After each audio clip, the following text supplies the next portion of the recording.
pessoal. Boa noite a todo mundo. Olá, boa noite. Boa noite. Boa noite, tudo bem? Estamos aí aos pouquinhos começando mais uma live dos eleitos da Previ. Estou vendo já uma porção de gente conhecida aqui no chat, né, dando boa noite para nós. Estou vendo, entre outros, aí o Adeluir Adriano, de Santa Catarina, o Café, Juarez Bioto, o Zac, da Bahia, Dulce Jane, Rogério Tavares, Tremarim, do Rio Grande do Sul, o Haroldo, de Brasília, o Eduardo Marinho, presidente do nosso Conselho Fiscal, o Carlinhos, que é do Conselho Deliberativo, né? Uma porção de gente aí. Boa noite a todo mundo, viu? Sejam muito bem-vindos.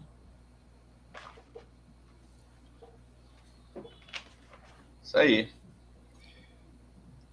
Bom, pessoal, nós tínhamos previsto hoje a participação também da Cris, que é membro do nosso Conselho Consultivo, mas ela teve um problema, um imprevisto aí de última hora, infelizmente não vai poder estar com a gente, mas ela pediu que, em nome dela, a gente pedisse desculpas a todos vocês por ela não estar presente. Depois ela vai ver a gravação da live, obviamente, então fica esse registro, tá?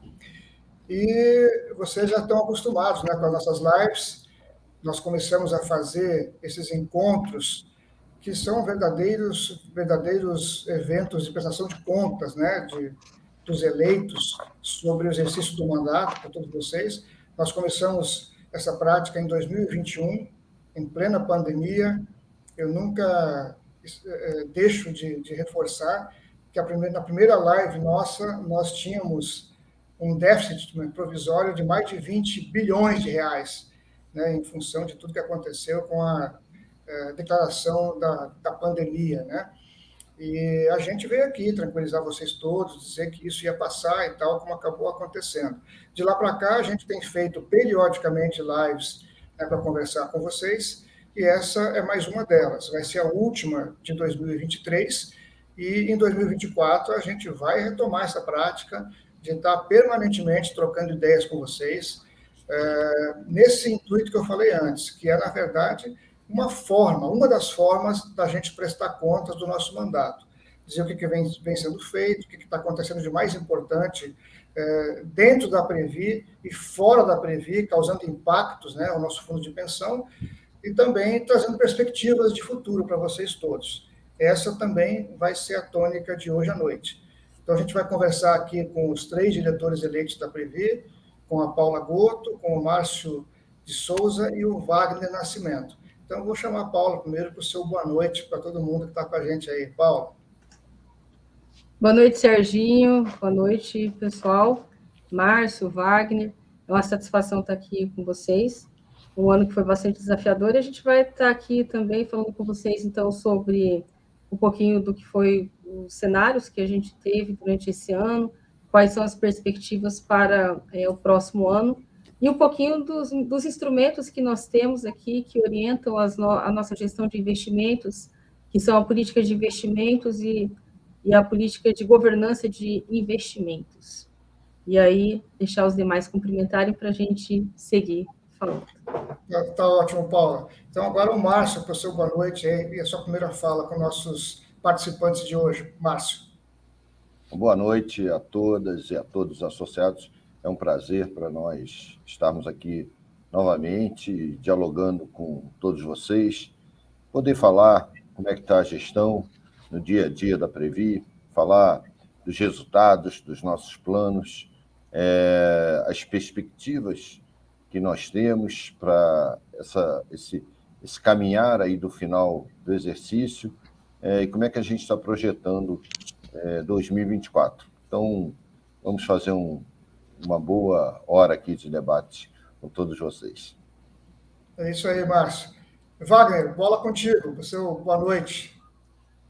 Olá, boa noite, pessoal, né, que está nos assistindo, né, estou vendo aqui gente de vários lugares do país, né, então isso para nós é um prazer estar falando aqui, como o Serginho falou, é uma prestação de contas, né, daquilo que a gente vem fazendo no nosso mandato na Previ, mas, ao mesmo tempo, também uma forma de informar para os associados da Previ, né, algumas questões que estão em andamento e o que não está escrito. A Previ sempre é muito transparente nas suas informações, mas a gente aproveita e dá informações adicionais aqui, ou explica a situação para os nossos associados de todo o Brasil. É isso. Tenhamos uma boa live. É isso aí, Wagner. E só lembrando a vocês que a nossa estrutura de live vai ser aquela com a qual vocês já estão acostumados. A gente vai dar um tempinho para falas iniciais de cada um dos 3 diretores. Eu vou ficar aqui no papel de mediador.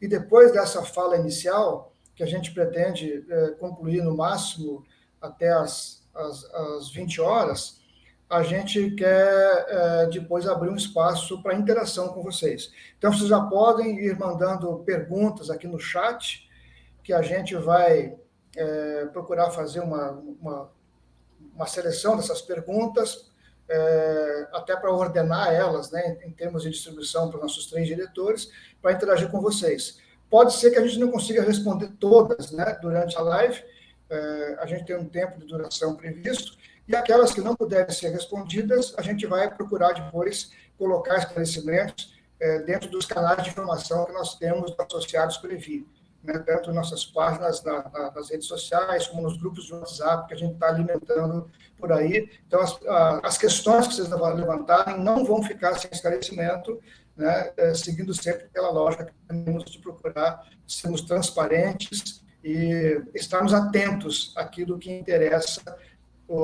para o associado ficar sabendo. Dito isso, vamos de imediato à nossa fala inicial, então, com a Paula, que vai falar sobre os cenários, né? Tanto o cenário que nos trouxe até aqui, até a situação atual em 2023, como aquilo que a DIPLA, a Diretoria de Planejamento, está vislumbrando para 2024 e que é o cenário, é o oceano, o mar pelo qual a gente vai ter que navegar daqui para frente. Paula, a palavra é com você. Obrigada, Serginho.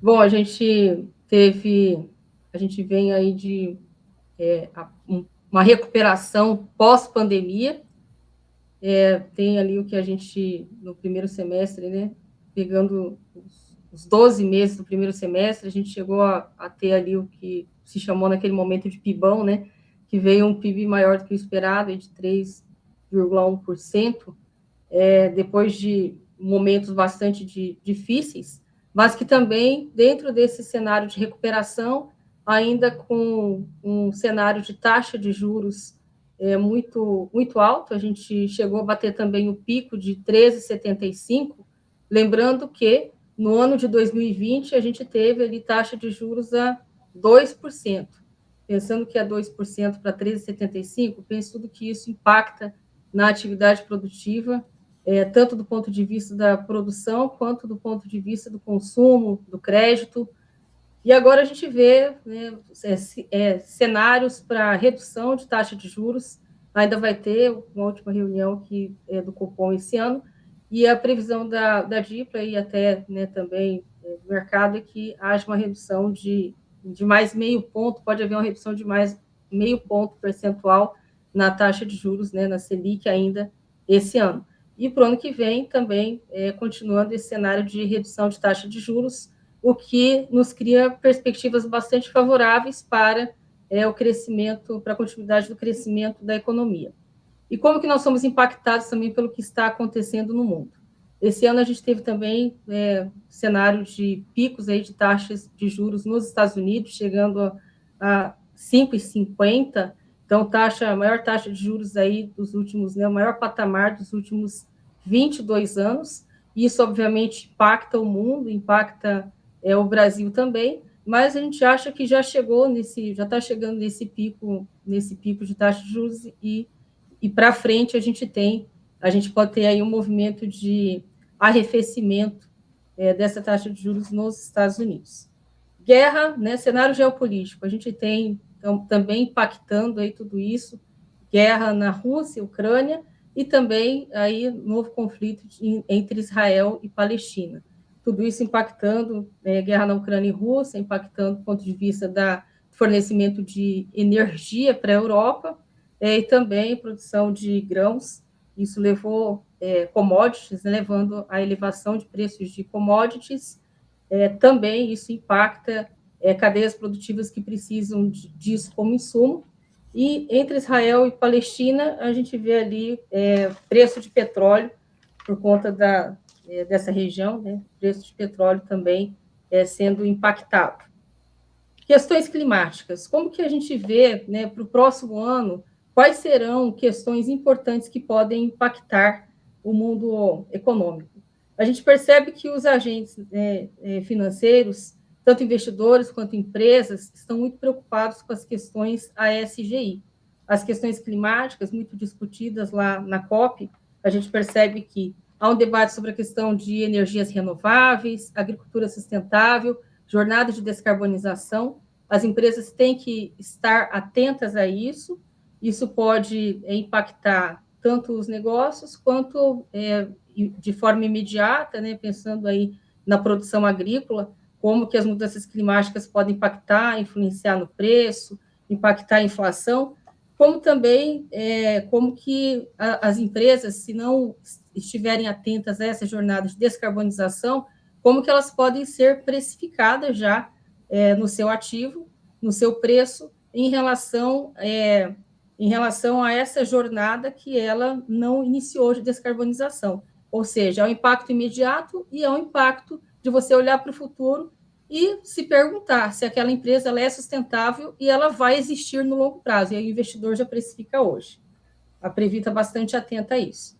Impactos sociais, né, falando em ESG, das letras aí, das melhores práticas ambientais, sociais e de governança corporativa. Os impactos sociais, uma lupa específica para diversidade e inclusão. As empresas estão muito atentas a isso. Foi lançado mais recentemente na B3 um índice de diversidade, chamado iDiverse. O Banco do Brasil ocupa aí o primeiro lugar. Lançou também um ETF de diversidade. A Previ também está na sua política de investimentos olhando para os ativos à luz de como as empresas estão incorporando aspectos de diversidade nos seus critérios. Governança e integridade. Sobre governança e integridade, queria aqui divulgar, já está divulgado no site da Previ, que no dia 30 de novembro, que foi o Dia da Integridade Empresarial, a Previ recebeu o selo Proética, o selo Proética lá da CGU, que é um selo que certifica as melhores práticas de integridade, de ética e de governança. Aqui, trazendo para a política de investimentos, para duas peças que são fundamentais na Previ. Como que a gente conduz tudo isso e olha para o nosso portfólio de investimentos e decide sobre onde investir à luz dessas melhores práticas? Duas peças são fundamentais, a política de investimentos e a política de governança de investimentos.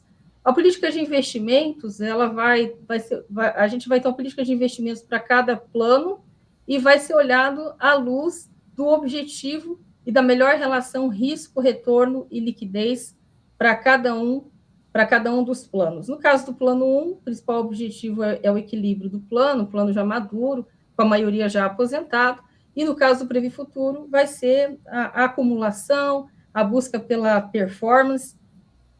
Como que a gente faz tudo isso? A gente faz através de uma segregação perfeita de funções. A gente tem um mantra que diz que na Previ, quem planeja não executa e quem executa não controla.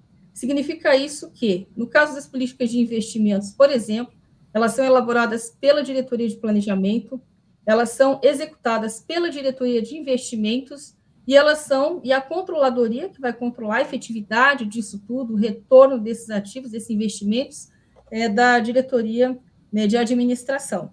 Ou seja, são 3 diretorias diferentes, uma planejando, outra executando e a outra fazendo a controladoria disso tudo no mantra perfeito de segregação de funções, que faz parte de todo esse processo robusto de compliance, de segregação de funções, de melhores práticas, né, e de controles que a gente tem na Previ.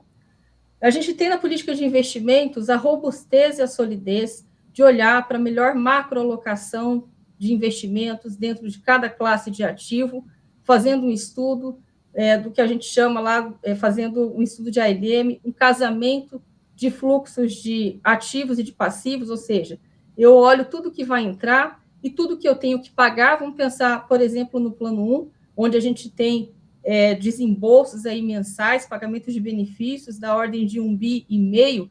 Então, eu preciso saber exatamente quais são os fluxos de recebimentos que eu tenho para suportar essas saídas que eu vou ter de pagamentos de benefícios. E eu vou fazer isso através da política de investimentos, olhando então a necessidade dessa liquidez, desse casamento de fluxo de liquidez, olhando a melhor oportunidade de retorno e o apetite e o limite a risco que eu posso ter, que eu posso correr em cada classe de ativo, em cada investimento que eu faço. Por isso que nós dizemos que as políticas de investimentos são os instrumentos que nos permitem navegar numa direção segura, mesmo no meio de um mar revolto. E como que a gente equilibra, então, essa equação?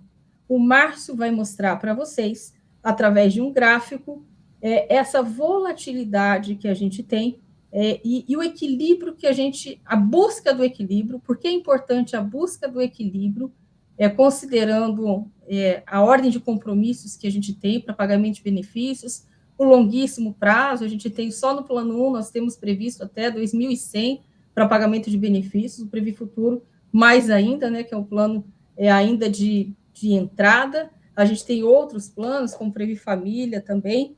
A gente tem que equilibrar tudo isso dentro de uma equação risco, retorno e liquidez, e o Márcio vai mostrar um gráfico bastante interessante, vai trazer para vocês a rentabilidade, tanto do plano 1 quanto do Previ Futuro, e porque nesse gráfico vocês vão ver por que é importante a gente ter essa equação do equilíbrio, porque o mais importante é a busca do equilíbrio, no caso do plano 1, por exemplo. E aí eu deixo para o Márcio continuar com vocês, para a gente, então, ficar para as perguntas. Obrigada. Obrigado, Paula. Eu acho que já foi uma bela introdução para dar um cenário abrangente para todos os nossos participantes da live, os associados que vão ver isso depois também, e a gente, a partir daí, vai partir para outras conversas. O Márcio vai falar, então, dos resultados dos 5 planos que a Previ tem, vai puxar algumas ênfases para vocês, e não sei, Márcio, se já não vale como uma provocação inicial, uma pergunta que apareceu aqui, da Gleice Souza, perguntando se a Previ vai financiar o PAC do governo. Eu imagino que na sua abordagem, né, sobre o resultado de planos e tudo mais, já está contemplado um tratamento a esse assunto. Então, vamos lá, Márcio, a palavra com você. Eu estou vendo aqui que é a Gleice Souza. Boa noite, Gleice. Gleice Souza, isso aí, desculpa, Gleice. Então, pessoal, só dizer o seguinte, o gráfico eu mostrei para a Paula, aqui não tem o recurso do gráfico, não. Eu vou falar com vocês, né?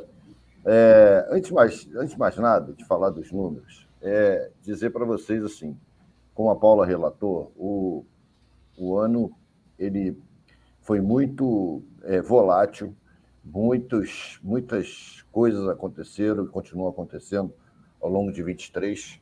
Mais recente, impactante que a gente tem aí é essa situação da guerra de Israel com Hamas. A gente tem também essa intensidade aí do El Niño, afetando demais, principalmente a região sul com muita chuva, a região norte com muita seca, né? Então, a gente segue daquela sequência de pandemia, guerra da Ucrânia, né? Até a chegada da vacina e novas cepas da pandemia e a questão política, mudança de governo. Então, a gente ainda segue com um cenário de muita incerteza. Claro que isso se reflete nos nossos planos. Os nossos planos, a gente tem que considerar que a gente tem que olhar um filme. A gente pensa a longo prazo, né? Os nossos planos de previdência, a gente pensa no longo prazo.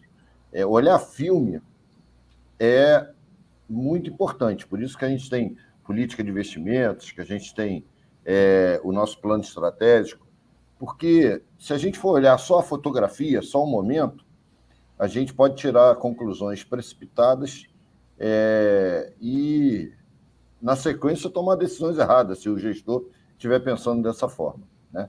Então, é importante a gente olhar sempre para o longo prazo e de que maneira os acontecimentos que vão se sucedendo, eles vão nos afetando no longo prazo. Qualquer decisão em gestão de plano de previdência, ela gera efeitos muitos anos depois, pode gerar efeito 10, 15, 20 anos depois. Por isso que é bom um trabalho de excelência numa gestão atuarial, por isso que é fundamental uma gestão de investimentos olhando para a captura de oportunidades no longo prazo, porque tudo isso vai dando a consistência necessária para que os associados e as associadas tenham a segurança de saber que o seu plano está sendo gerido de forma correta. Então, plano 1.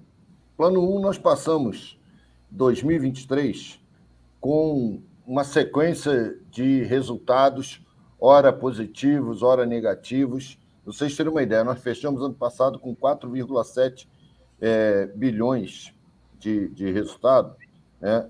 E depois começamos janeiro já com o resultado bombando, fomos para 7,6 bilhões. Depois, na sequência, fevereiro, março, abril, maio, só resultados negativos, um quadro muito difícil. Chegamos em maio com 3,2 bilhões negativos de resultado acumulado no plano. Quer dizer que quando estava 7,6 bilhões estava uma maravilha, soltar fogos, e quando estava 3,2 bilhões a gente já estava preocupado? Não, nesse olhar de longo prazo, e o plano 1 é um plano maduro, a gente vai sempre perseguir ali o equilíbrio. Então, estar próximo do equilíbrio é um indicador de que a gestão está sendo feita de forma correta. Então, um superávit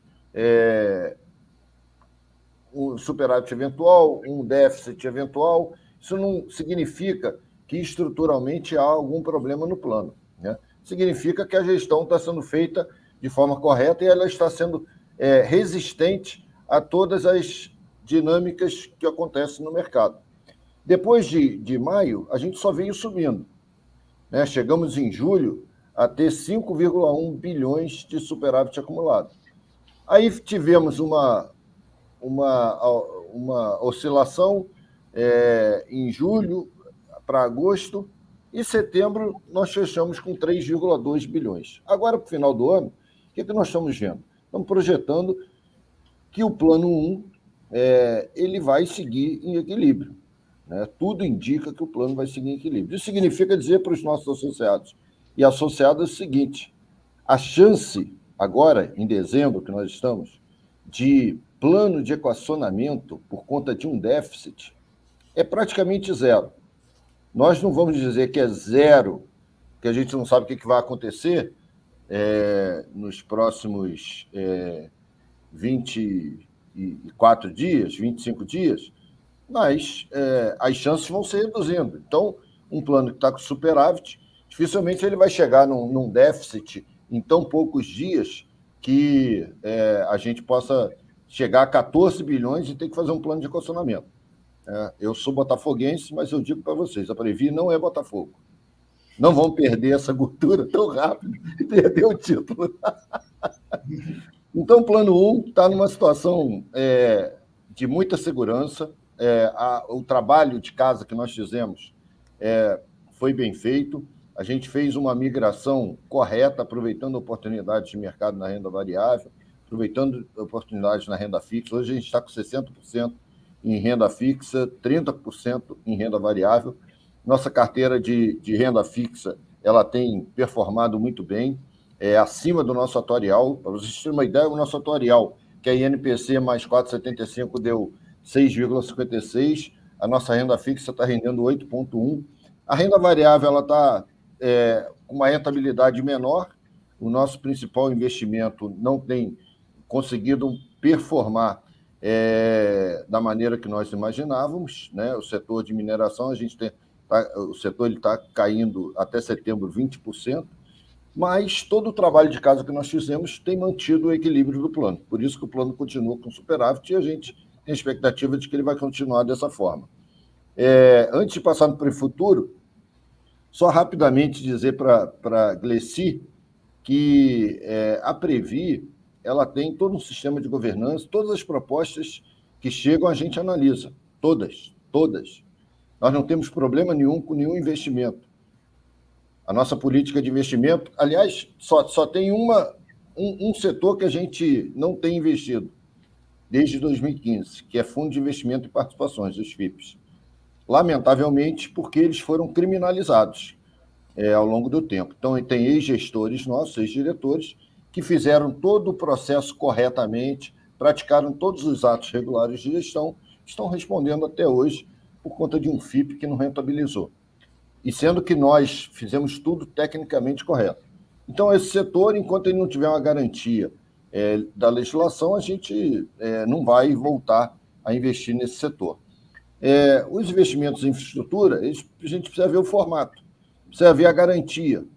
E aí, lá na Previ, são 519 funcionários cedidos associados ao plano. Todos são fiscais. Não tem decisão monocrática na Previ. Na Previ, todas as decisões passam por comitês. Como a Paula disse, se começa numa diretoria, passa por outra, de eleito, de indicado, volta para eleito, e as decisões são sempre colegiadas. Então, você e todos os associados e associadas podem ficar tranquilos que na Previ o que vai prevalecer sempre é a técnica. O Previ Futuro, a gente chegou aos 30 bilhões de reais. O índice de referência do Previ Futuro, até setembro, ele é de 6,46. Todos os perfis, vejam, todos os perfis estão rentabilizando acima do atuarial. Muito em função dos títulos marcados a mercado, que as taxas de juros começam a fechar, e os títulos que nós compramos acima dessa taxa que está sendo praticada no mercado, eles se valorizam. Então, o que ano passado foram rentabilidades negativas, esse ano estão dando rentabilidades positivas. Teve uma oscilação, como eu disse, em agosto, alguns associados ficaram preocupados, por que está dando rentabilidade negativa? Era conjuntural. Eles já voltaram, estão rentabilizando acima do nosso atuarial. O conservador, 10,4%, o moderado, 9,3%, o arrojado, 8,7%, o agressivo, 8%. E os perfis, ciclo de vida também. O 2060 está 8% e o 2030 está 9,2%. Né? Os ativos do plano ultrapassaram os 30 bilhões. Nós fechamos ano passado 26 bilhões, já ultrapassamos 30 bilhões. E o destaque, por conta dos títulos públicos, é a renda fixa. Ela está rentabilizando 10,4% contra os 6,46% do índice de referência. Mas a nossa renda variável tem andado bem também.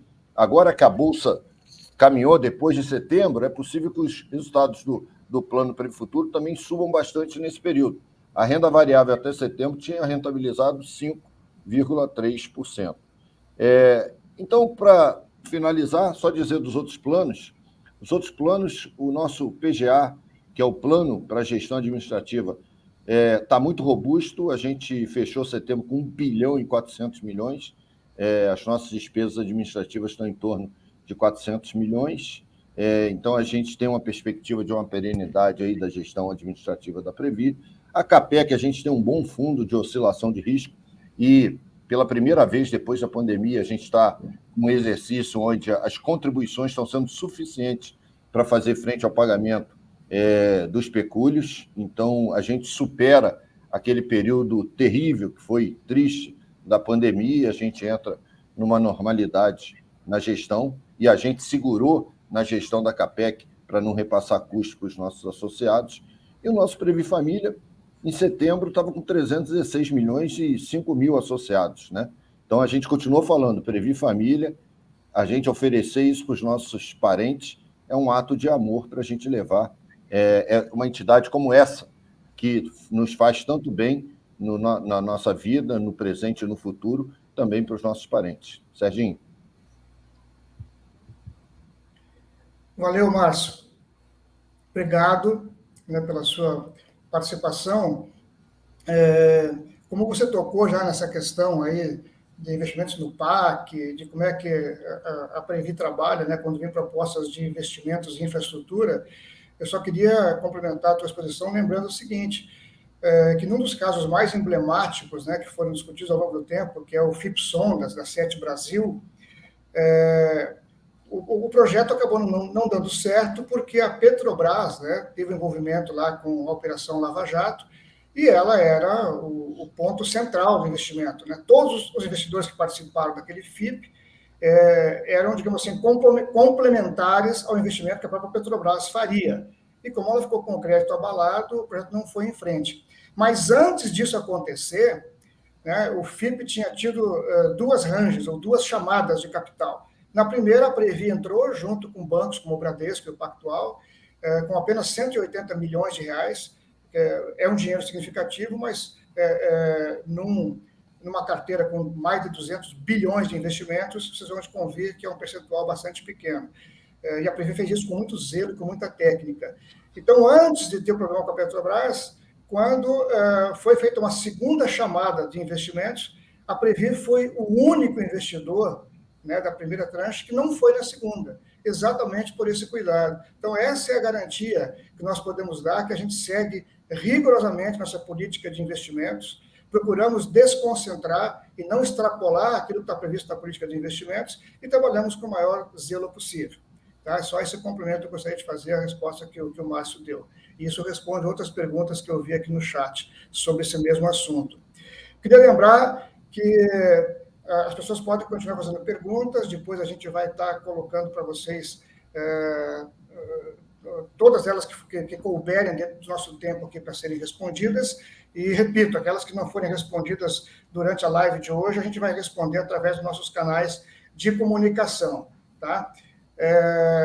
Também eu queria lembrar a todos vocês, aqueles que estão participando aqui, se puderem compartilhar com seus amigos e chamarem para também estar na live, para se informar, eu acho que esse aqui é um canal de transparência absoluta, onde a gente pode interagir e vocês se informarem com maior profundidade sobre as coisas que estão acontecendo com a nossa Previ.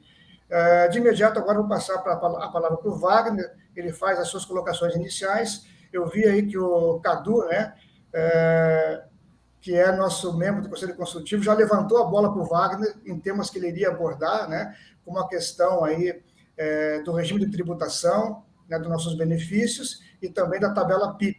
Então, entre outros assuntos, Wagner, palavra com você.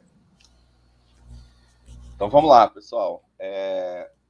Falar um pouquinho com vocês aqui, né? O ano de 2022, né, foi um ano que a gente começou a ter uma quantidade maior de pessoas que colheram o fruto, né, da aprovação do regulamento Previ Futuro, que foi feito lá no final de 22, né? É sempre bom a gente lembrar. Hoje mesmo a gente estava numa palestra lá com o pessoal numa CIPA do BB e surgiu pergunta sobre o regulamento do Previ Futuro, né? E a gente conseguiu, depois de muitos anos, né, destravar esse regulamento, e esse regulamento trouxe novidades, né, que foi a redução para 10 anos para requerer o benefício de aposentadoria do Previ Futuro, a redução do percentual mínimo de contribuição daquela contribuição complementar, né, aquela esporádica, que antes era 20% do salário, passou para 5%, isso melhorou a possibilidade das pessoas contribuírem de forma adicional. Além disso, algo que vinha sendo pedido pelos associados desde a criação do Previ Futuro, que foi ter um dispositivo de resgate da parte patronal para quem não tivesse, não requerer benefício e fosse desligar do plano, né? Aí já tem esse dispositivo. Então, 2023, né, foi onde a gente começou a ter as primeiras pessoas aí, já no final de 22, mas 2023 aumentou um pouco a quantidade de pessoas que passaram a usar esse benefício do novo regulamento do Previ Futuro. Agora, uma coisa importante, assim, né, sobre a tabela PIP, né, no ano de 22, a direção do Banco do Brasil apresentou em mesa de negociação uma proposta de alteração da tabela PIP. Essa proposta deveria estar casado com uma peça orçamentária do banco, o que não estava, né? Então infelizmente, a gestão anterior do Banco do Brasil meio que aprontou uma pegadinha, né?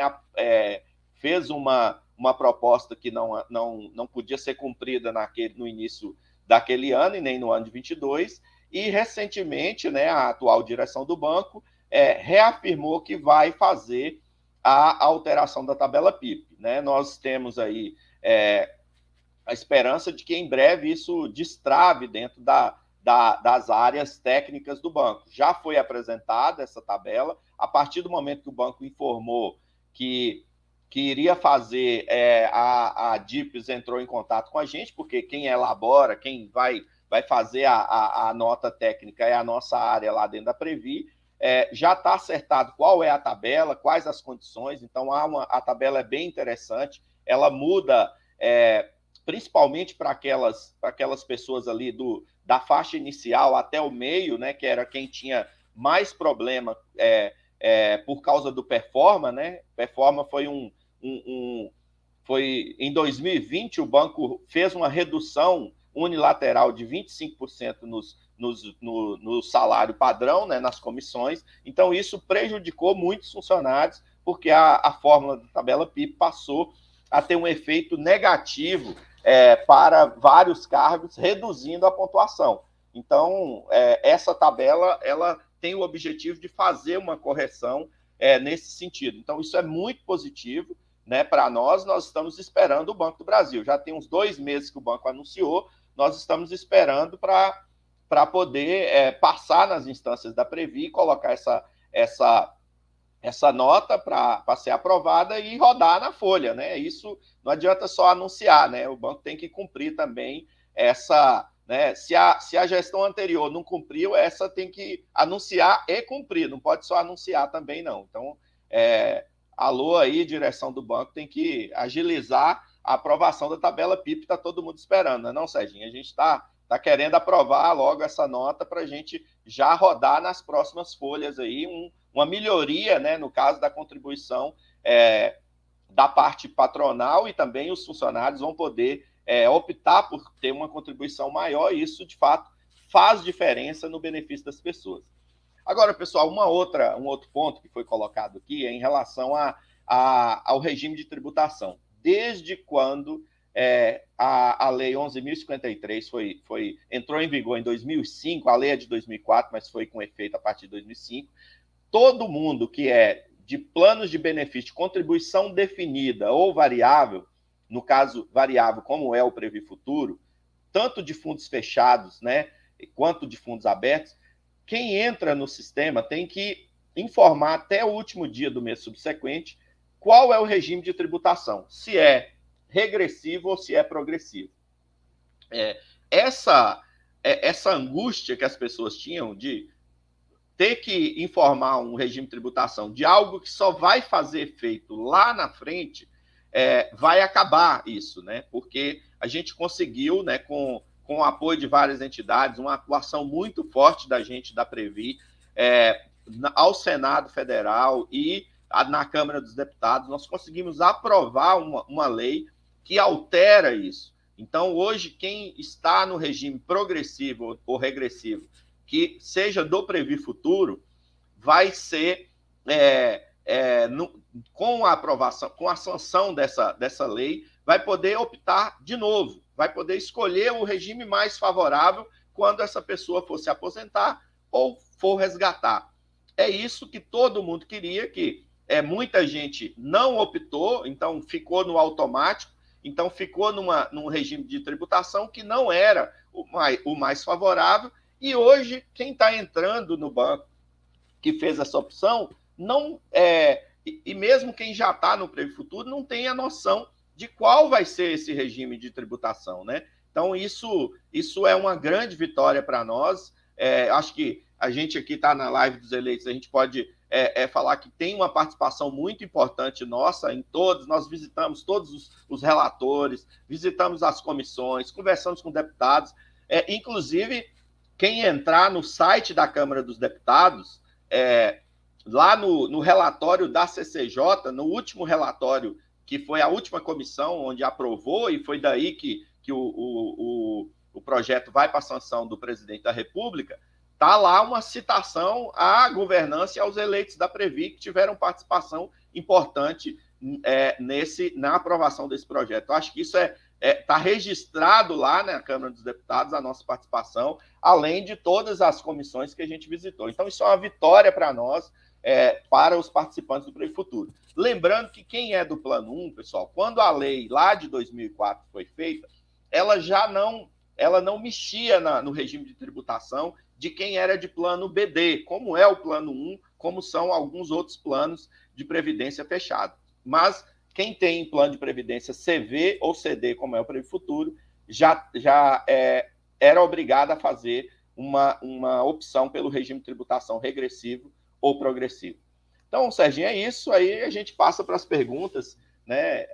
E, assim, nós esperamos que a sanção seja em breve, para a gente poder comemorar e criar simuladores, colocar opções para as pessoas, de fato, verem qual é o melhor regime de tributação. Valeu, Wagner. Obrigado pela sua fala inicial, né? E vamos começar, então, de imediato a responder algumas perguntas. Eu queria aproveitar que o Wagner está aquecido aqui, e até porque foram algumas das primeiras perguntas que chegaram para nós.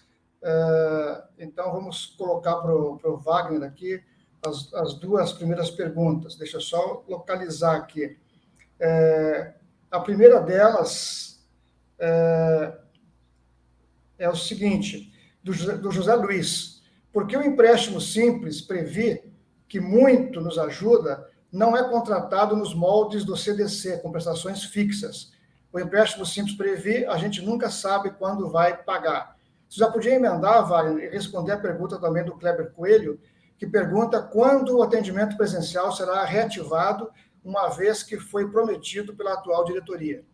Lembrando que nós temos aqui na live hoje, né, alguém perguntou aqui também sobre o cargo das pessoas que estão aqui, a Paula Goto, que é a diretora de planejamento, o Márcio de Souza, que é diretor de administração, e o Wagner Nascimento, que é diretor de seguridade da Previ. Vai lá, Wagner, então, por favor. Então, vamos lá. Essa primeira pergunta aí sobre o empréstimo simples, Zé Luiz, olha bem, o empréstimo simples, em relação à prestação fixa, nós até estamos estudando na Previ uma forma, né, a gente já tinha falado sobre isso em algumas lives, sobre uma forma de criar, a gente estava estudando uma forma de criar uma prestação fixa do empréstimo simples.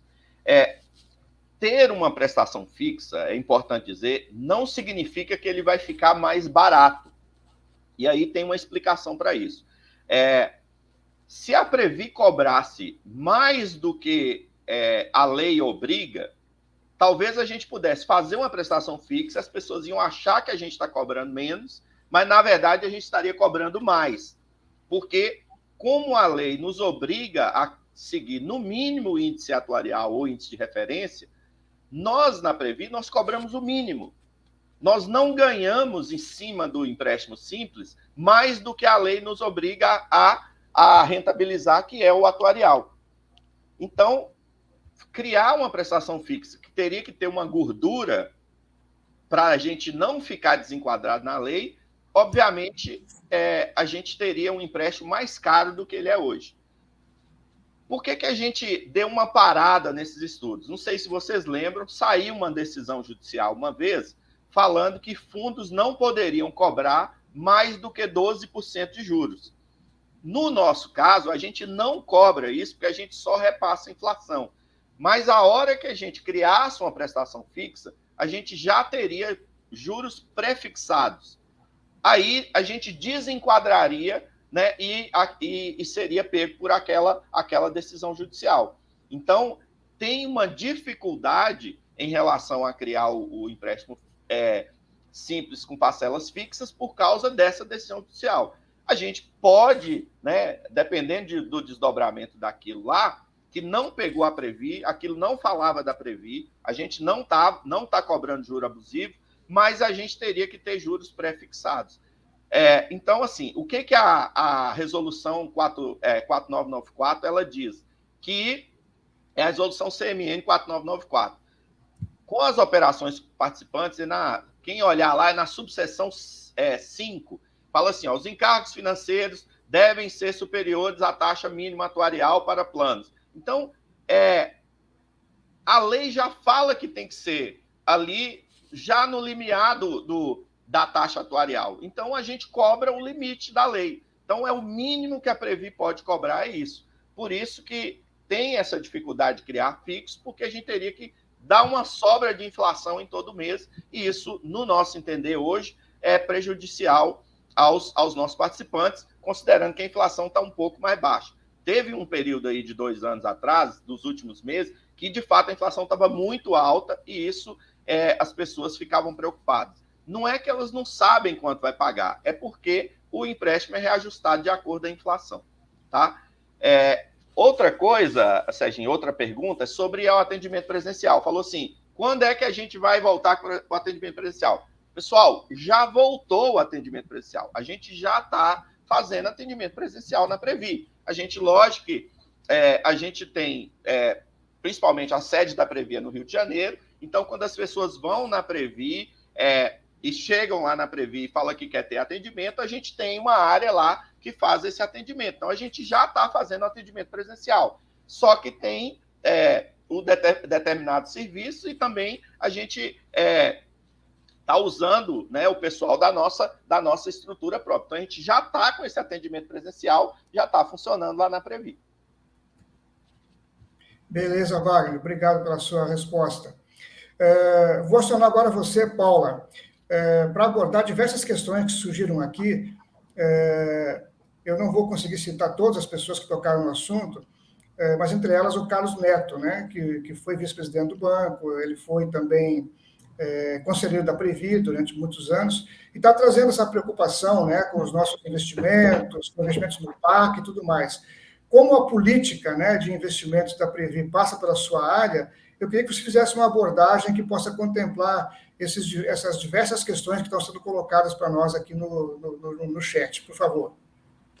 Eu fiquei muito feliz, primeiramente, Serginho, quando eu vi o Carlos Neto aí, porque ontem eu estava fazendo uma juntada aí dos meus currículos, e eu ia até tirar uma foto e te mandar, viu, Carlos Neto? Aí caiu assim na minha mão um dos certificados, você vai se lembrar desse curso, que o Banco do Brasil patrocinou para todos os gestores à época, chamado Práticas de Gestão para Resultados Sustentáveis, do INEPAD. E ele tem lá assinado. Então, o presidente do INEPAD e o Carlos Neto. Tem a sua assinatura aí nesse nosso certificado, Carlos.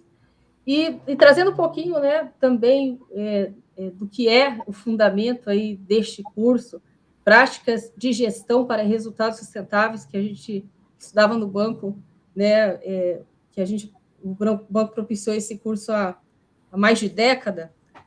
Hoje, essa governança que a gente tem na Previ, ela é muito fruto da governança da nossa escola, Banco do Brasil também.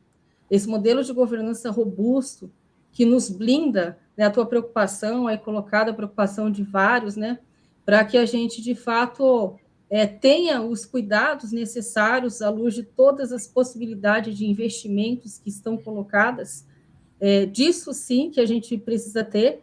É uma governança que nos blinde, onde a gente vai analisar cada oportunidade de investimentos à luz daquilo que faz sentido para a nossa entidade, para os nossos planos, para os nossos associados, para o cumprimento da nossa missão previdenciária de pagamento de benefícios.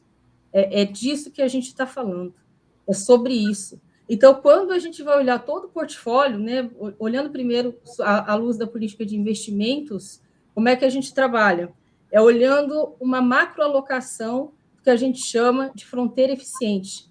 Qual é a macroalocação mais eficiente que vai me dar o retorno que eu preciso para cumprir a minha missão previdenciária?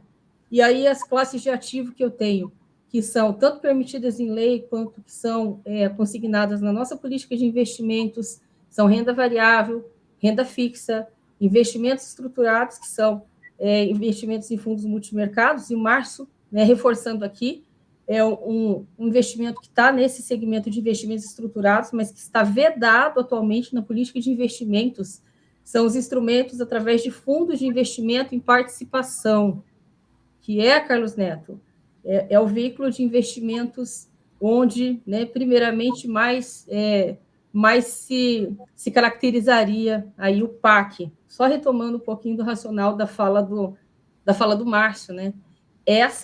Esse segmento, né, essa classe esse veículo de investimento hoje, ele está vedado na política por todo o ambiente regulatório que a gente tem. Mas, retomando, investimentos no exterior, né, outra classe de ativo que a gente tem, operações com participantes e investimentos em imóveis. Dentro dessas classes de ativos, a fronteira eficiente vai definir quanto que eu vou ter de percentual em cada uma dessas classes de ativos. E todo ano a gente vai fazendo a calibração e o rebalanceamento. E quanto eu vou ter em relação à tua outra pergunta, sobre o que nós vamos fazer com os títulos públicos que vencem, né, em agosto, dentro dessa mesma macroalocação, eu vou olhar para o meu ALM, para os meus fluxos de vencimentos e casamento de ativos e passivos, e aí eu vou fazer, através desse casamento de ativos e passivos, eu vou olhar na janela do tempo, onde é que eu tenho ainda necessidade de fazer os fechamentos, que a gente chama dos gaps de duration, né, onde eu tenho janelas de pagamentos de benefícios em que eu preciso ter vencimento para poder cumprir esse pagamento de benefícios. Eu faço essa projeção, eu aproveito oportunidades, por isso que tem oportunidades de mercado. Se tiver excelentes oportunidades de investimentos em títulos públicos naquele momento, com aquele dinheiro, eu posso fazê-lo. Se eu tiver excelentes oportunidades de investimentos em demais classes de ativos, dentro dessa fronteira eficiente, dentro do apetite a risco, dentro do estudo que a gente faz da análise setorial da exposição em cada setor, que a gente vai tomar essa decisão. Excelente a tua pergunta para a gente poder retomar um pouco do caminho dessa governança robusta de investimentos que a gente tem, que é a política de investimentos, dessa governança de investimentos. Então, respondendo, a gente vai olhar com todo cuidado quais são as necessidades de casamento entre ativos e passivos, quais são as oportunidades que nós temos para investimentos e qual é a fronteira eficiente de cada plano. Valeu, Paulo. Só reforçando a tua fala, né? Eu acho que a nossa história demonstra que a gente tem tido esse cuidado, né? A gente vai seguir nessa toada, né? De sempre procurar os investimentos mais equilibrados, que envolvam os menores riscos, né? Sempre lembrando que um investimento ou outro, né? Aliás, todos eles têm uma dose de risco e que um investimento ou outro pode não atingir o resultado esperado, mas a gente está muito atento e muito cuidadoso nesse sentido. Eu observei aqui, Márcio, que tem diversas questões aqui feitas pelo associado Juarez Fernando Mioto, que é de Porto Alegre, e eu imagino, você esteve em Porto Alegre, né, semana passada, para a apresentação dos resultados, eu imagino que ele possa ter estado presente, você pode ter respondido algumas dessas perguntas já, mas é importante a gente usar essa oportunidade, né, de uma live nacional e aberta, que vai ficar gravado para outros associados que não estão presentes hoje, para também tomar conhecimento daquilo que a gente pode falar sobre as questões que o Juarez levantou. São diversas perguntas, eu não vou repetir todas aqui, mas ele fala basicamente de investimentos que não teriam dado certo, né? Inclusive em supostas perdas, que algumas delas eu imagino que a tua resposta vai ficar claro que nunca se concretizaram, né? Pelo menos não por enquanto, né? Como BRF, Hapvida, etc. Então, ele pergunta, né, com investimentos na BRF, Magazine Luiza, Lojas Americanas, Hapvida, e insiste muito na questão da Invepar, fala, inclusive, do investimento em Guarulhos. Eu acho que seria importante você dar uma situada a todos os nossos participantes de como a Previ tem tratado essas questões. Por favor, Márcio. Boa noite, Mioto. Nós tivemos Porto Alegre, mas nós não falamos sobre isso aí, não. Foram outras perguntas. BRF. Considerando hoje, que fechou aí 13,80, 13,90, o histórico todo da nossa participação em BRF rentabilizou, olhando com a fotografia de hoje, 6% acima do atuarial. Performou, para a nossa carteira, 60% acima da variação da B3. Por que eu estou dizendo isso? Porque, investimento, para quem atua no mercado, sabe que para cada investidor e para cada entrada que ele faz, tem uma conta de rentabilidade a ser feita. O investimento pode ser bom para uma pessoa, o mesmo papel pode ser ruim para outra. Se uma pessoa entrou em Vale em 2014, que estava R$ 8,00, e está em Vale hoje, que está R$ 72,00, está ganhando. Se a pessoa entrou em Vale em 2021, quando estava 122, e está em Vale hoje, que está em 72, está perdendo. Então, os investimentos, eles dependem da data de entrada e da data de saída. E a gente tem controle sobre cada papel, mais do que sobre cada papel. A gente tem controle sobre cada investimento e cada desinvestimento que a gente faz. Então, eu ouvi uma pergunta aí dizendo que a Invepar foi a maior perda do Plano 1. A Invepar, quando ela mais valeu na carteira da Previ, que a Previ tem 25,6 de Invepar, quando ela mais valeu na carteira da Previ, ela valia 2 bilhões, que significa menos de 1%, vou repetir, tá? Menos de 1% dos ativos do Plano 1. Como é que é a maior perda? E Invepar fechou 2022 junto com a Gamob, que foi fruto do acordo de reestruturação, para quem acompanhou, parte de Invepar se transformou em uma outra empresa chamada Gamob, as duas juntas, na carteira da Previ estava em 860 milhões. Tem dificuldades? Tem. A principal dificuldade de Invepar não é Guarulhos. Guarulhos tem rentabilizado há muito o Juarez.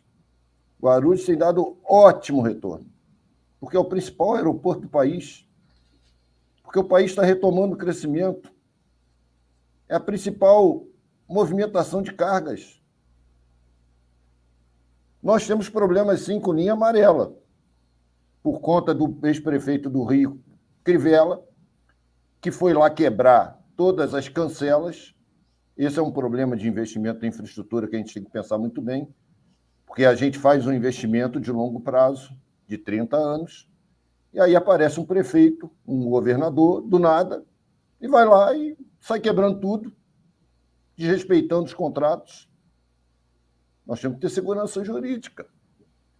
Nós vamos defender sempre segurança jurídica.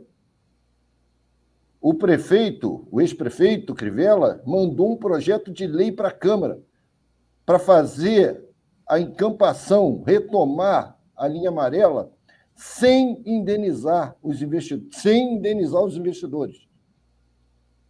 Todos os vereadores do Rio aprovaram, porque não queriam ficar mal com seus eleitores.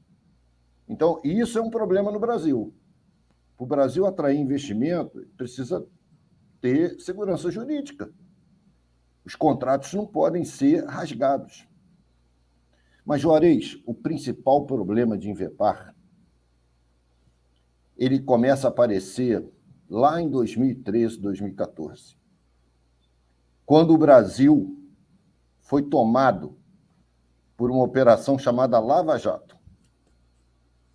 Porque na Operação Lava Jato, o xerife lá do Paraná, dizendo que estava combatendo a corrupção, ele acabou com a indústria naval, acabou com a indústria do óleo e gás, acabou com a indústria da construção civil. Hoje as empresas, quando vão contratar empresas da construção civil, muitas têm que contratar até fora, porque foi dizimada a indústria nacional. E aí nós tínhamos um sócio dentro de Invepar, e ele foi levado para dentro de Lava Jato e para dentro de Greenfield. A Invepar não tem nada, está tudo correto, todos os investimentos de Invepar. Só que a Invepar perdeu a condição de ir ao mercado, se financiar, manter o seu fluxo de caixa. começou a precisar buscar fontes alternativas, ou recursos dos seus sócios, ou recursos dos investidores privados, ou empréstimos de outras fontes que não fossem os bancos, porque os bancos não podiam operar com a Invepar. Então, a Invepar lançou debêntures.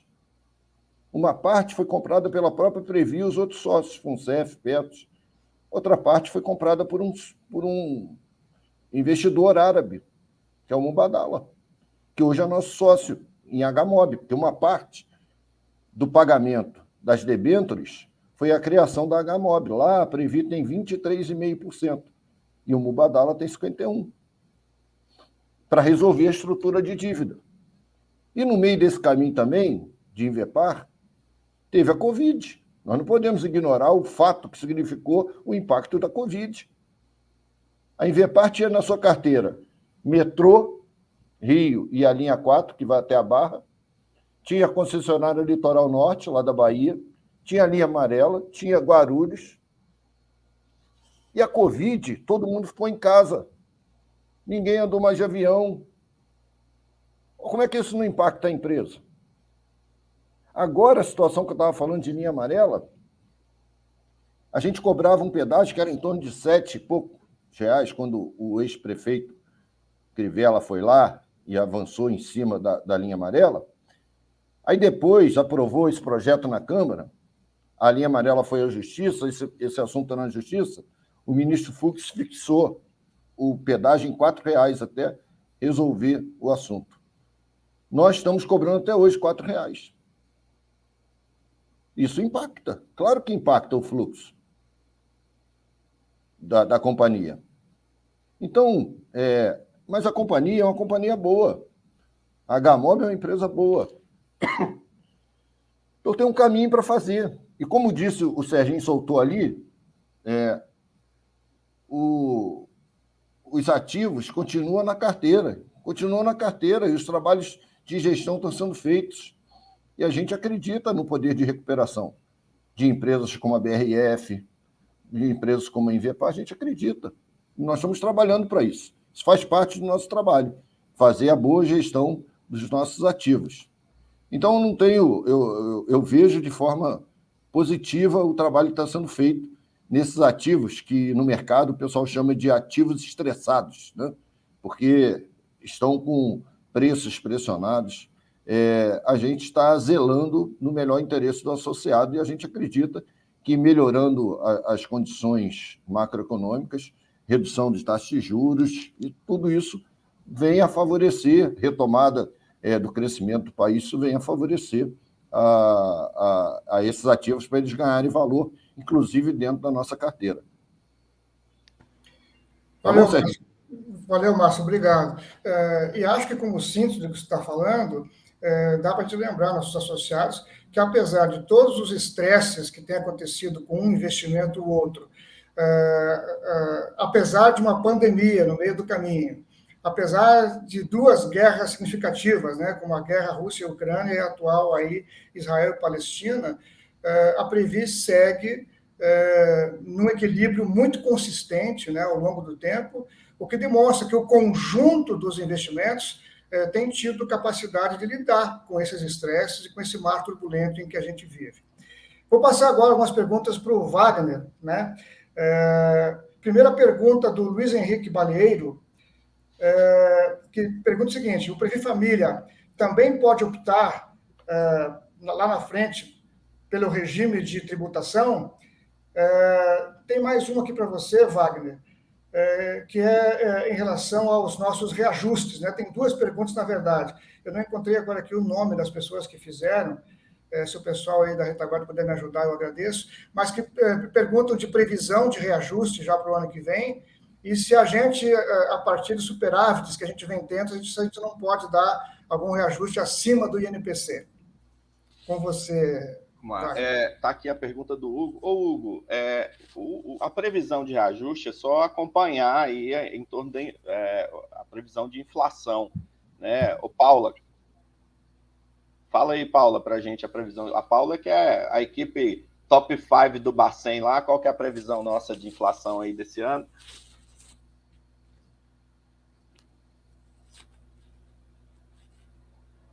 Está fechado seu som. Fechado. Não, é só a previsão de inflação do INPC. Eu estou sem o número aqui, mas é só a gente acompanhar a previsão de inflação, está na faixa aí entre 4% e 5%, é isso que deve ser o reajuste. Então, o que acontece é o seguinte, quando o INPC, o IBGE divulga o INPC, a gente segura a folha de pagamento da Previ, a gente começa a rodar a folha ali pelo dia 6, 7, a gente já começa os primeiros trabalhos da folha, aí em janeiro não, a gente segura até o IBGE soltar o índice. Quando solta o índice, a gente faz o reajuste. Então, essa é a previsão, a gente sempre corrige a gente sempre corrige os benefícios pelo INPC. Alguém perguntou sobre IPCA também. O INPC é o índice atuarial da Previ.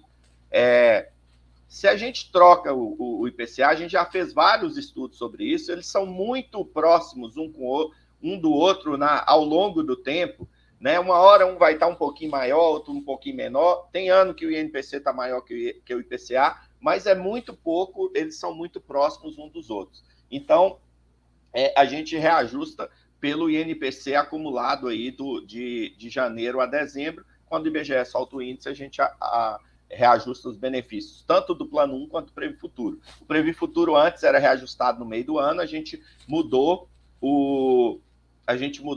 para reajustar junto com o Plano 1. A outra pergunta é o seguinte, se esses superávites aí, né, o Márcio citou, né, a gente estava com superávit o ano passado, tem esse ano, em algum momento ficou maior ou menor, ficou para baixo ou acima, superavitário. Quando fechar o ano, se der superávit, por que ainda não é possível dar um reajuste maior para o INPC?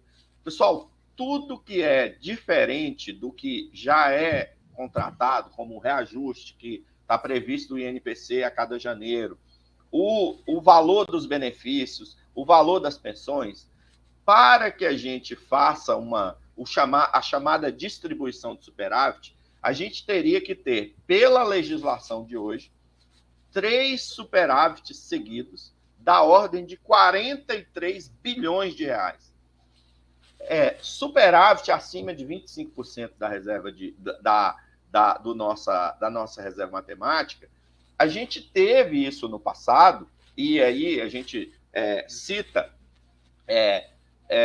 os vários benefícios que nós, eleitos, junto com a governança da Previ, negociamos para os associados, né, do Plano 1 principalmente, né, que ficou 7 anos sem contribuir, 20%, né, 20% do benefício adicional para os aposentados e 20% da projeção de benefício para quem não se aposentou ainda, que é o CIBET, quando a pessoa aposenta, ela vai lá e recebe, né?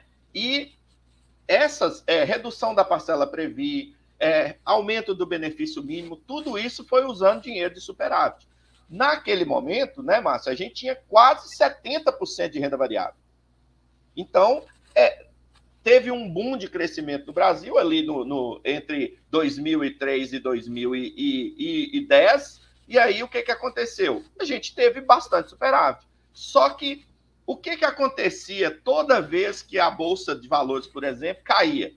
Uma enxurrada de pessoas, e a gente, em lives, recentemente, como foi na época da pandemia, muita gente, tem que sair de renda variável, tem que sair. Prudentemente, a equipe da Paula, que faz a nossa política de investimento, ao longo do tempo a gente foi mudando o perfil do Plano 1. Hoje a gente está só com 30% de renda variável. Então, dificilmente vai dar superávites muito altos, mas o mais importante, pessoal, muito dificilmente a gente vai ter que pagar a contribuição extraordinária. Então, tem gente que está soltando aí, falando, mas a Previ não está entre os melhores fundos de índice de solvência. Pessoal, um fundo que tem 240 bi nunca atrasou o benefício de ninguém. Distribuiu mais de 40 bilhões de superávit. Ficou 7 anos sem contribuir. A contribuição atual é 60% do que deveria. Distribuiu por 4 anos 20% do benefício. Como que alguém tem condição de falar que nós não somos solventes? Qual é outro fundo do Brasil é mais solvente que a Previ, que tem todas essas condições? Então, assim, pessoal, tem uma série de afirmações que a gente tem visto, né, aqui na live, alguém fala assim, é um absurdo que alguém que se diz que tem entendimento de investimento, e a gente sabe algumas origens dessas análises, dizer que a Previ não é solvente. Como não é solvente um fundo que nunca pagou contribuição extraordinária? É só olhar para os grandes fundos do país que estão pagando contribuição extraordinária, cobrando seus associados. A gente não faz isso. Muito ao contrário, é só 60% do que deveria. A Previ, o benefício era 75% da média. Hoje é 90%. Isso mostra o quê? Governança, solvência, segurança de todos os investimentos. Alguém acha que, citou o caso de Invepar aí, que está passando por dificuldade, será que ao longo de 119 anos, só esse investimento que deu errado? Ao longo da história toda da Previ? Não. Tem investimento que tem hora que está bom, tem hora que está ruim, a gente tem que entender. E nós, o Márcio citou bem, nós temos 519 fiscais, são pessoas que estão lá trabalhando pela boa gestão da Previ em prol dos associados. E um detalhe, né? Alguém citou aqui nos comentários, mas é muita gente. Pessoal, a gente já reduziu bastante o quadro da Previ e é um quadro muito enxuto. A carteira do empréstimo simples, nossa, tem mais de 10 bilhões, é cuidado por 4 pessoas, 5 pessoas. Nós temos uma estrutura enxuta para o tamanho que a Previ é. E isso é o quê? Mostrando que a gente tem compromisso com os associados. Então, isso, para nós, é uma prova da solvência da Previ, da segurança da Previ ao longo dos seus 119 anos. Obrigado, Márcio. Eu acho que a síntese... Márcio não, Wagner. Oi, diga, Márcio. Obrigado, Wagner. O Wagner falou.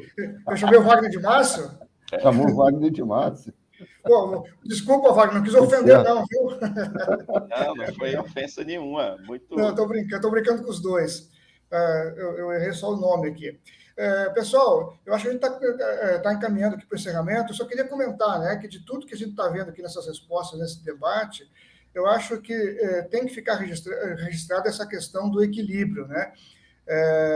Nessa classificação de índice de solvência, às vezes aparece na frente da Previ um plano que tem lá 100, 200 pessoas, e não 200 mil pessoas, né? E às vezes com um índice de solvência de 4, por exemplo, né? Um plano de previdência, especialmente um plano maduro, ele deve tender realmente ao equilíbrio, né? O grande objetivo é não ter nem superávit e nem déficit estruturais, pelo menos, né? Circunstancialmente podem ocorrer, mas você deve perseguir o equilíbrio, porque às vezes, né, se você tem um índice de solvência muito elevado ou um superávit muito repetido, pode ser que a sua estrutura atuarial não esteja adequada, né? Você pode estar cobrando contribuições em demasia, né? E só vamos lembrar que na Previ, tudo que a gente pratica no nosso regulamento, ele foi combinado em tempo hábil com os nossos associados, né? Então, se a gente, como aposentado do Plano 1, por exemplo, continua pagando contribuição, é porque isso foi contratado com a gente e todos os cálculos feitos, né, da contribuição coletiva levaram isso em conta, né? Então, alguém pode achar que o justo, o melhor seria não pagar contribuição, porque continuamos na ativa. Mas aí a contribuição, né, durante todo o nosso período na ativa, teria que ter sido muito maior. Só lembrando isso.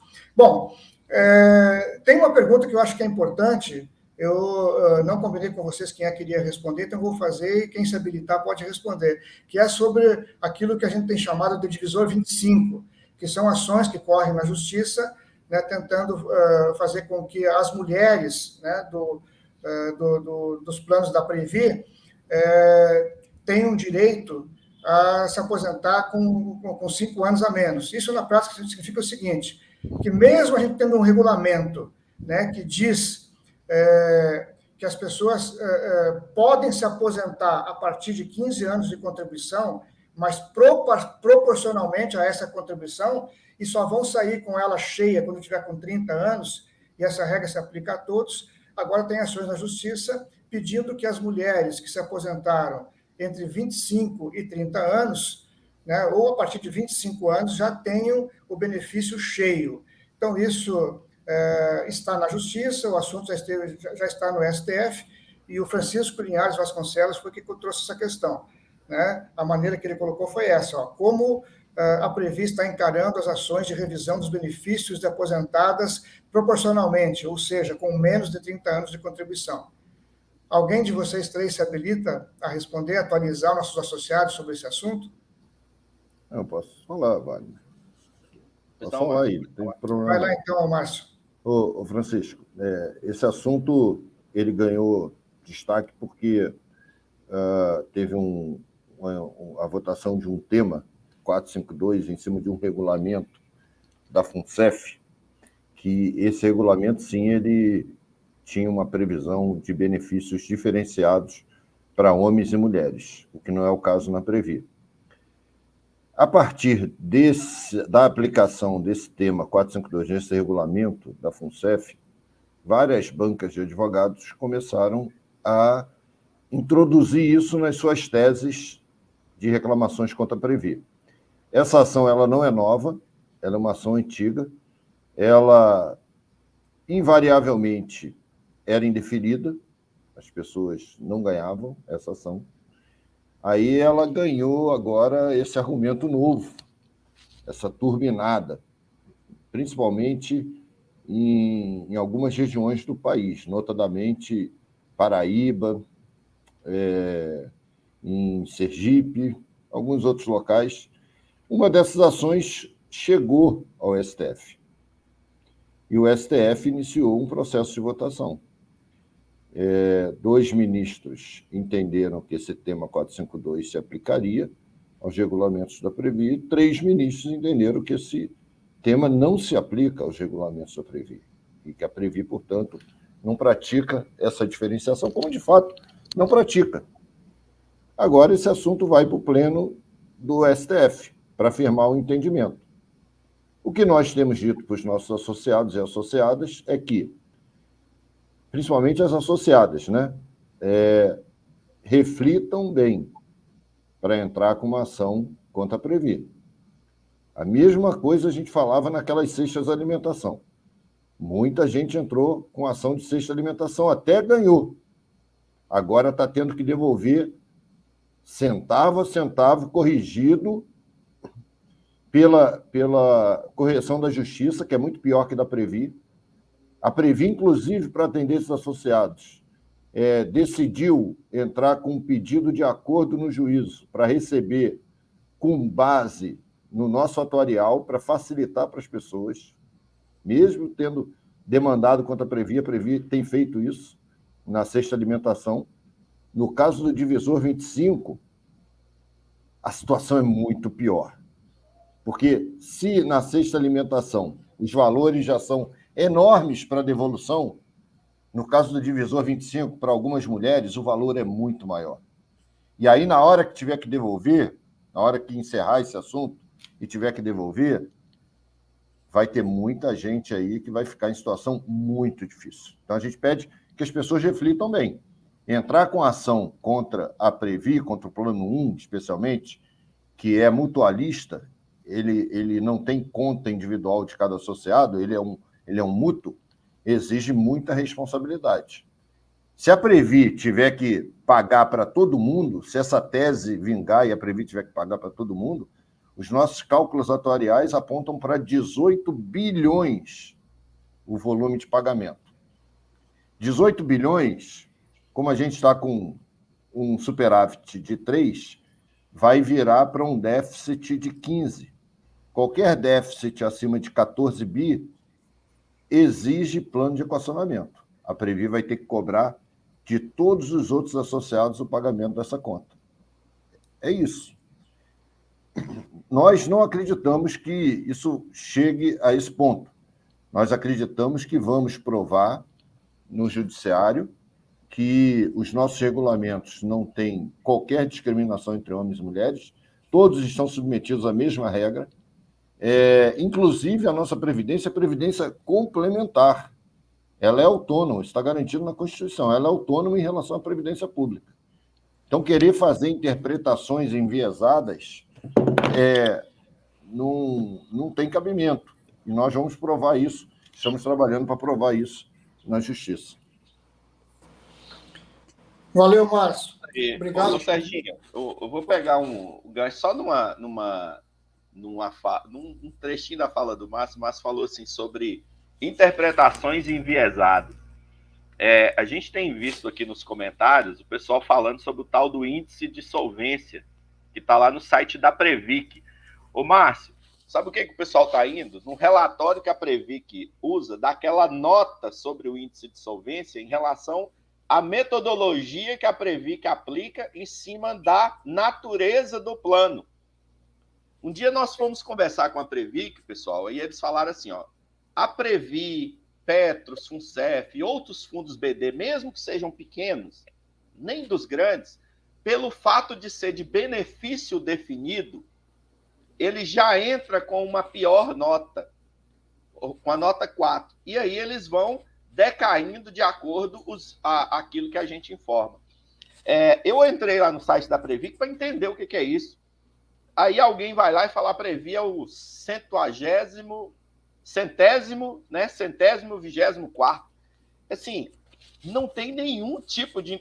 Isso é que é interpretação enviesada. Alguém que não sabe o que é o relatório, pega aquela lista, faz uma conta da nota. Então, pessoal, assim, a gente precisa explicar para vocês o seguinte, todo ano, o órgão fiscalizador, ele dá notas em cima da governança, em cima do índice. Aí, especificamente sobre solvência, ele fala assim, ó, como vocês têm um compromisso muito grande, a gente, pela metodologia que nós estamos melhorando, a Previc falou isso com a gente, né, na última reunião, que eles vão alterar essa metodologia, eles têm que aplicar uma nota pelo tamanho do fundo. Então, assim, a gente está vendo, assim, de fato, é um esclarecimento, porque tem muita interpretação enviesada exatamente sobre assuntos que talvez as pessoas não conheçam. Olham lá, vê índice de solvência e acham que isso seja alguma falta de sustentabilidade no plano da Previ, e não é. Então, pessoal, tem que estudar um pouco mais sobre essa questão. Acho que é importante a gente trazer isso à luz, que a gente consegue esclarecer exatamente o que é isso, né, Márcio? Então, assim... É bom até a gente pensar em explicar isso na comunicação nossa. Soltar porque, isso para que essas interpretações aí não levem tranquilidade, né, insegurança para os associados, porque isso é muito ruim, né? As pessoas acharem que a Previ está numa situação de segurança no plano 1.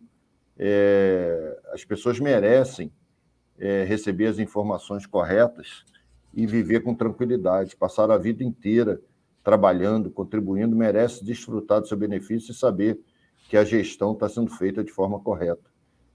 Trabalhar com o medo, aterrorizando as pessoas, não é correto, não é correto. Se é de boa fé, porque está fazendo uma leitura errada, que seja explicado, né? A gente explica. Agora, se não é pior ainda, né? Então, nós aqui, da Previ, sempre que a gente conversa com as pessoas, a gente fala na mais absoluta transparência e os números, na sequência dos anos, eles vão mostrando a consistência e o filme, ele não é esse terror todo que ficam tentando plantar. Eu diria essas coisas, Márcio, em outras palavras, da seguinte maneira.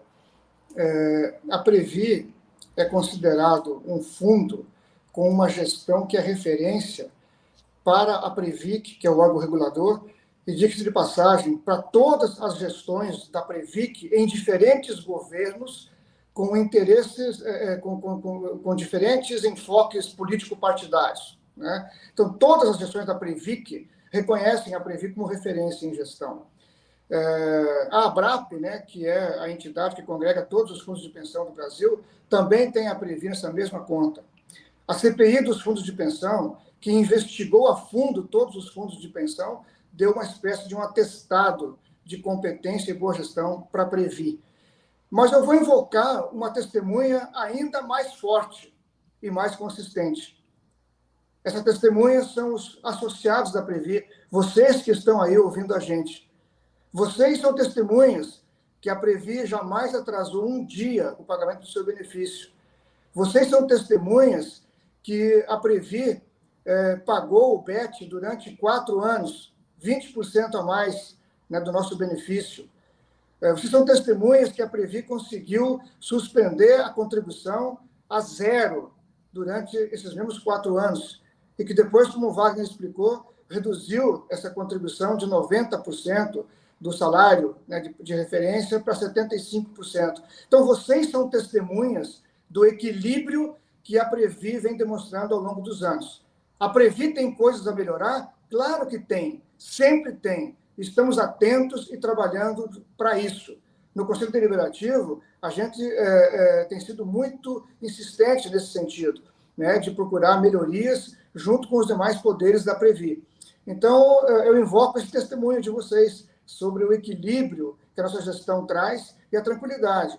Né? Nesse mar revolto dos últimos anos, a gente, se não houver uma hecatombe, como o Márcio disse antes, nos próximos 25 dias, vamos fechar mais um ano em situação de equilíbrio com nossos fundos, com nossos planos, nos nossos diversos planos em atividade na Previ.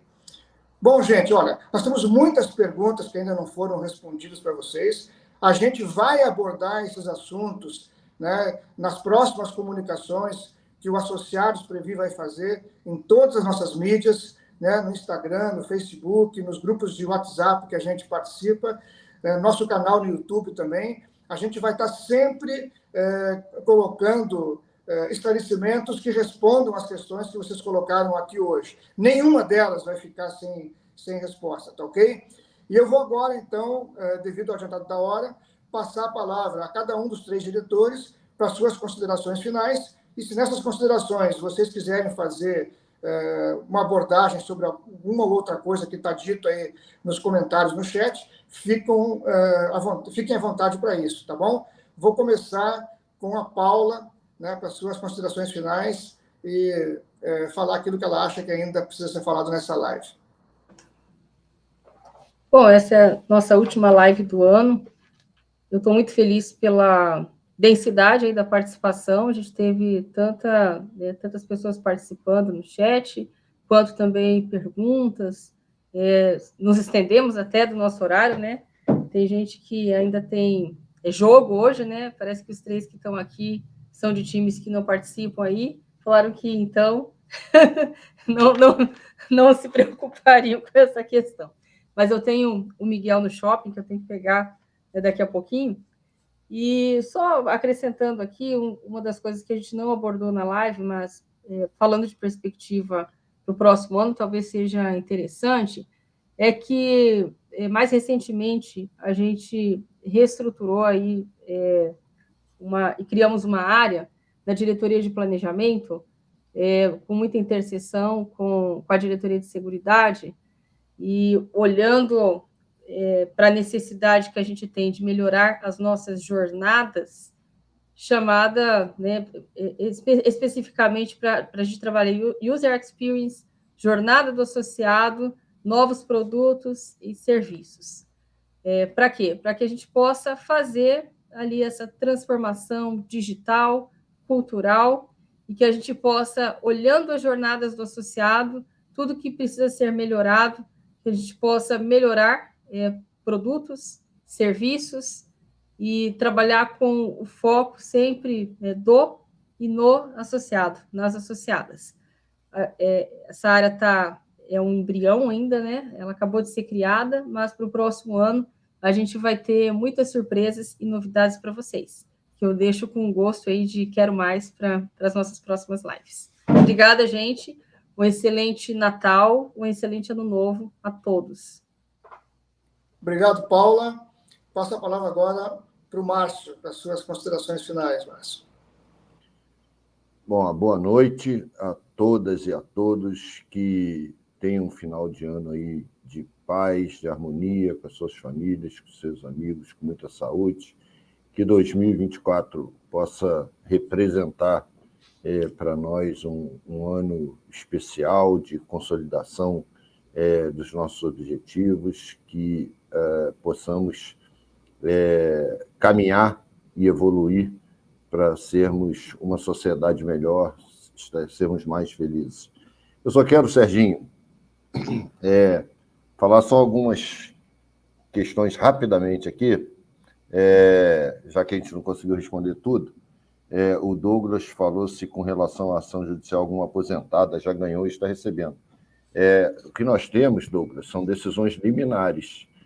Em algumas situações que a pessoa ganha o direito de receber e a Previ é intimada a pagar, senão tem que pagar a multa, ou pode o gestor que não cumpriu uma decisão judicial ter uma ordem de prisão, a Previ paga. A Previ cumpre a ordem judicial, mesmo não concordando. Agora, depois, foi o que eu falei, como acontece no caso das cestas alimentações, vai ter que devolver. Vai ter que devolver, tá? Uma outra pergunta que apareceu aqui uma pessoa curiosa. Quanto que é o salário do diretor da Previ? Então, eu vou dizer para essa pessoa e para todos aí que o salário do diretor da Previ é o mesmo, que não é salário, é honorário, tá? O honorário do diretor da Previ é o honorário dos diretores do Banco do Brasil. Essa informação ela é pública, está lá no nosso relatório anual, está no relatório anual do banco, mas para essa pessoa que está tão curiosa, eu vou deixar para ela ir lá e pesquisar, não vou falar aqui não, tá? Vai lá e pesquisa, porque isso é público, não sabe nem estar sendo perguntado aqui. E, finalmente, dizer que a gestão da Previ, como eu disse inicialmente, é uma gestão de longo prazo em todos os planos. A gente precisa ter muita atenção. Os associados têm que acompanhar muito bem todos os atos de gestão, tem que dialogar, sempre com boa fé. Tá? A gente tem um compromisso com a transparência. A gente procura colocar tudo no nosso site. O Wagner sempre fala isso. Quer saber todos os investimentos que a gente tem? Está lá no nosso site. Todos. Renda variável, renda fixa, imóveis.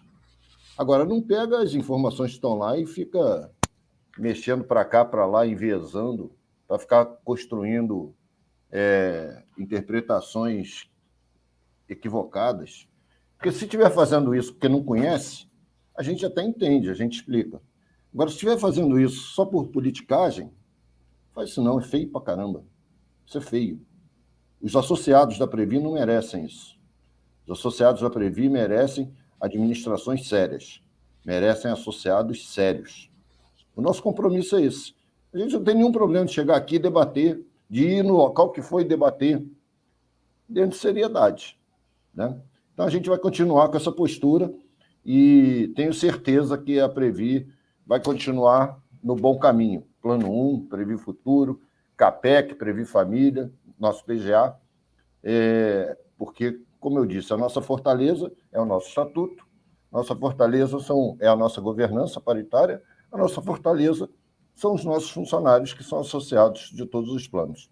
Boa noite a todas e a todos. Obrigado, Márcio. Palavra com você, Wagner, por favor. Bom, pessoal, foi muito, muito bom, muito esclarecedor. Eu acho que a gente tem um compromisso, né? Isso que o Márcio falou, a gente sempre fala assim, ó, quer saber dos investimentos da Previ? A gente publica sempre que o resultado é aprovado pelo Conselho Fiscal, a gente vai lá com mais rápido do que as empresas que estão, inclusive, no novo mercado da B3, a gente publica todos os investimentos e o nosso resultado. 100%. No nosso relatório anual tem, inclusive, o vencimento de cada título público, de cada lote de título público que a gente compra. Então, isso é transparência. Aqui alguém citou o caso de Americanas. Americanas não deu rebuliço nenhum, porque as pessoas foram lá no site e viram, era só isso? Isso aqui tá... Porque era um resquíciozinho de investimento que tinha lá. Ou seja, não trouxe absolutamente prejuízo para a Previ, que pudesse causar algum transtorno, algum desequilíbrio. Então, isso para nós é transparência e, lógico, a gente está todo dia trabalhando para reduzir despesas administrativas, a gente está trabalhando para melhorar a nossa comunicação com os associados. Né? Essa live aqui é uma live dos eleitos da Previ, é uma prestação de conta nossa.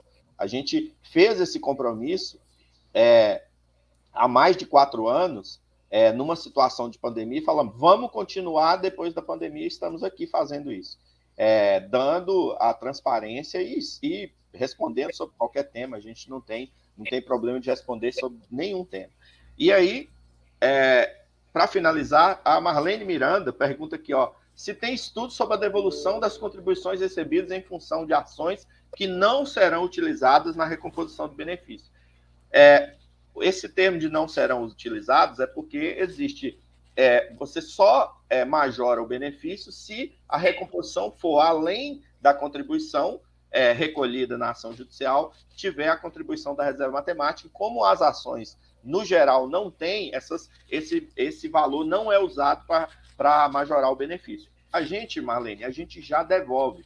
Todas as vezes que a gente apura, concilia os relatórios que o Banco do Brasil envia, a gente já envia um comunicado para a pessoa que recebeu da ação e a gente informa, solicita a informação de onde a gente vai depositar o dinheiro. A Previ devolve esse dinheiro para as pessoas. A gente faz isso todo dia, a gente tem uma devolução de alguma ação trabalhista que não tem majoração de benefício, tá? A gente já faz isso para todos os associados e associadas. Então, assim, pessoal, despedir aí da última live do ano, desejar a vocês que tenham um final de ano bastante promissor, boas festas para vocês, Feliz Natal, e que a gente tenha aí, nesses últimos dias do ano, uma continuidade aí, principalmente de bons resultados aí do mercado financeiro, e a gente consegue, além daquilo que a gente tem feito na gestão, a gente contabilizar melhores resultados aí para o plano, e o que a gente tem visto até agora é uma boa perspectiva para o nosso fechamento de dezembro. Então, um feliz 2024 aí, que a gente não vai se ver em live até o final do ano. Obrigado, Wagner. Então, repito que os assuntos que a gente não respondeu aqui, a gente vai abordar nas nossas comunicações permanentes com vocês. Agradeço a todos que participaram, a todos que assistiram. Se puderem, divulguem para outros amigos que não conseguiram estar com a gente ao vivo hoje. Essa live vai ficar gravada, né? Então vai ficar disponível no nosso canal no YouTube, Associados Previ, e esperamos contar com vocês no ano que vem. A gente costuma desejar um ano novo bom para todo mundo, né? Eu só quero lembrar que o ano novo bom só vai ser bom se a gente souber construir ele bom, juntos, né? Então, contem conosco, Conselho Deliberativo, né, que eu represento aqui, Conselho Fiscal, Conselho Consultivo, os dois, né, do Plano 1 e do Previ Futuro, e com a diretoria executiva, com essas 3 feras que estão aqui, Paula, Wagner e Márcio, né, a gente está sempre à disposição para dialogar com vocês e para representar legitimamente os interesses dos donos da Previ, que são vocês associados. Obrigado pela companhia, contem com a gente e até a próxima. Valeu, Serginho, um abraço. Até mais. Um abraço, gente. Até mais. Um abraço, gente.